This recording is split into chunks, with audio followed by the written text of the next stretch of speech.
guys, happy spring. We are looking at your April forecast to see how spring will start off for you, open doors and whatnot. Just a little disclaimer here when it comes to Inky. She's still a puppy. She's huge though. She might come in and out and run around here, and hopefully it won't distract you too much. But, you know, even though she's big, she thinks she's a chihuahua, right? And she likes a little extra attention here. So anyway, we're starting off the month with Sun and Venus. Sun and Venus are conjunct, right? And the Sun is you. Venus is all about love and romance. It's also all about all those beautiful aspects in our life. So you might just start feeling that you have wings again, you know, especially if you've been feeling like you've been held back, held down a little bit, but now here your heart chakra is coming up to the surface. Things are feeling good. You're on a roll. This could be a very positive time for you romantically. For those of you single, you might find somebody. If you're in a relationship, well, that energy is coming to the surface, okay? So it's really wonderful there for you. The area where this is showing up for you is in the third house for communication. So I feel matters of the heart are going to be very important to be, discussed, brought a little light into what is, going on between you and your partner. And not only that, but here on the first, Saturn is in the picture as well. And Saturn tries to secure. This is just Inky, see her little face there. Okay, mommy's here on camera. So Saturn will try to kind of like settle in, secure, and lock things into place. So you might find yourself having a very serious but good. It's a positive aspect, a positive communication that you'll be having about these matters. Saturn for you is in the first house alongside with Jupiter. So when these two are together, you are looking at the long term of where you're heading. That's what Jupiter does. It looks towards these new horizons down the road. And Saturn is saying, is this what you truly want? If so, that's a good thing.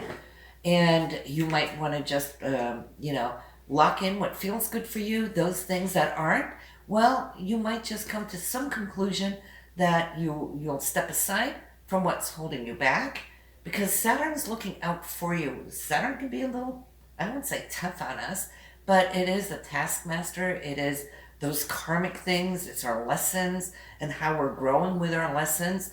And having Saturn in the first house, you're feeling it's you. Your energies that are being tested, so to speak, and may not have this big roaming energy that you would like to have, but thank God, Jupiter's making it a little easier for you because Jupiter is there also, which is expanding your world. You're stepping out into certain things that you may not have been doing before. That's allowing you to take a leap of faith, which I think for you, you're going to start seeing the results of a little bit later. When we get into May, that Jupiter, which also rules money, mind you, will be moving into your financial house. So from May throughout summer, you might see an expansion. Whatever it is you're trying to ground now with your future vision, that's when you're going to see the expanse of it for a certain time. But then Jupiter will retrograde into the autumn, back into this first house, pick up where it left to kind of wrap things up, right? So right now you have this extra flow of hope, trust, faith, taking that leap of faith, and good for you. I really like that for you, Aquarius, because why? Well, we all need that extra little boost at times. Mars is in the sign of Gemini, and it's not receiving any transits. So it's there operating on its own, but it's unhinged, so it's really focusing, it's moving forward. We don't have any retrograde planets right now, which is really a blessing.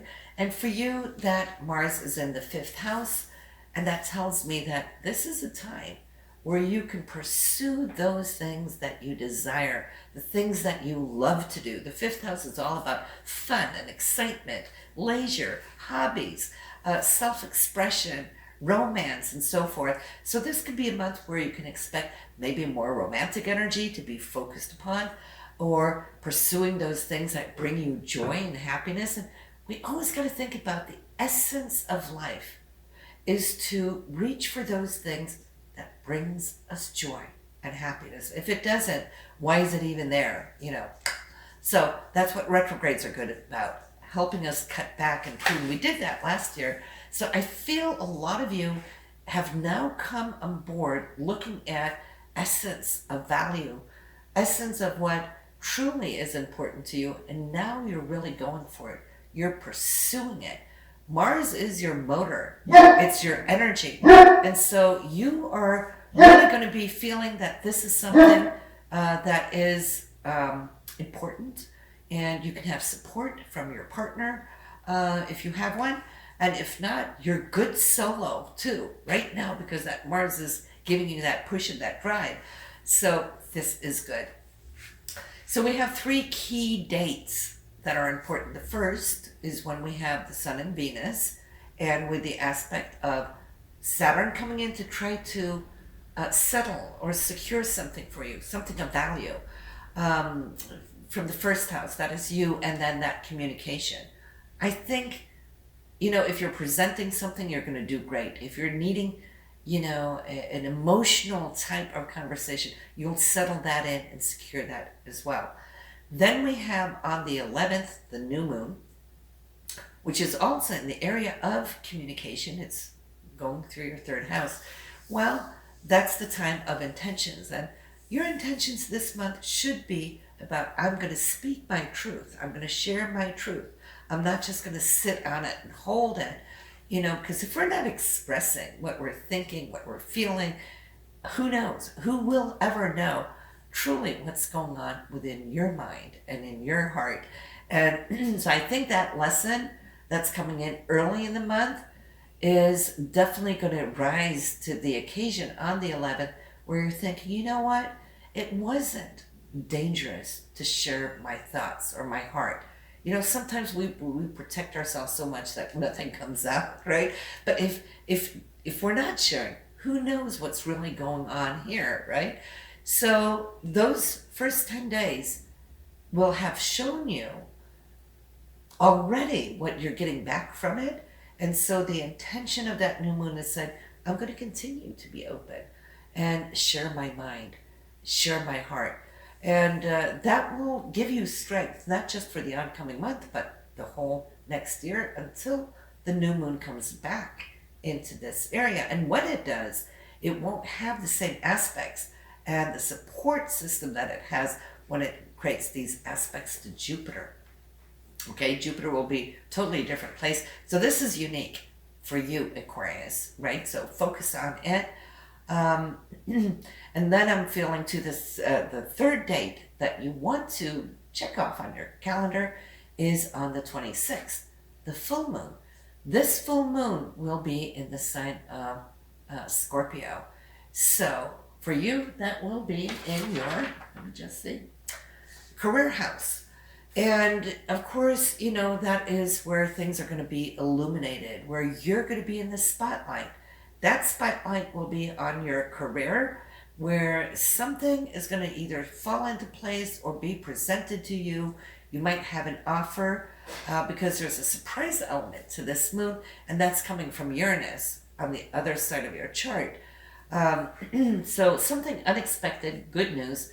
It's the 10th and the 4th house together on this axis. So whatever is good for you will be good for your family, the 4th house, right? So that is awesome. That is the 3 dates that we really want to look at this month. And then, of course, go listen to your moon rising sign, because then you'll see also where the Sun Venus is showing up in your other 2 charts, where you can drive even more of this love energy, this romantic energy, or also money energy. Don't forget, it rules money as well. So yes, the moon and rising sign for you this month, I think, can be really good. And I'd say go listen to your partner's charts too. See where he or she will be receiving these energies, so that you can be a little bit more prepared for where they're coming in from, right? So, Aquarius, stay safe, stay happy. From my heart to yours, have a great month, and I will see you there soon in May. All right? Have a good one. Bye now.